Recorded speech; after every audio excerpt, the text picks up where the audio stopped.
શીતળા સાતમની વ્રત કથા. તો ચાલો આપણે શીતળા સાતમ શ્રાવણ મહિનાના વધ સાતમના દિવસે આવે છે અને તે દિવસે આનું વ્રત કરવામાં આવે છે. શીતળામાના વ્રતમાં ઠંડા પાણીએ નાહી અને તેની દીવાબત્તી કરવામાં આવે છે અને શીતળામાની પૂજા કરવામાં આવે છે અને તે દિવસ આખો દિવસ ઠંડુ ખાવામાં આવે છે. શીતળા સાતમનું વ્રત કરવાથી તમારું સંતાનની રક્ષા થાય છે. આ માટે શીતળા સાતમનું વ્રત કરવામાં આવે છે. તો ચાલો આપણે શીતળા સાતમ વ્રતની વાર્તા કરીએ. એક ગામ હતું. તેમાં એક ડોશીમા રહેતા હતા અને તેને 2 દીકરા હતા. 2 દીકરાની 2 વહુ હતી, દેરાણી અને જેઠાણી.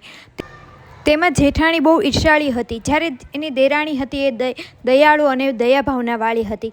એક દિવસ રાંધણછઠનો દિવસ આવ્યો ત્યારે તેના સાસુએ દેરાણીને રસોઈ કરવા બેસાડી. તો રસોઈ કરવા માટે તે મોડે રાત સુધી રસોઈ કરતી હતી ચૂલા પર. અને ચૂલા પર રસોઈ કરતાં કરતાં તેનું બાળક ઘોડિયામાં રડવા લાગ્યું. તો દેરાણી ઊભી થઈને તેના બાળકને લીધું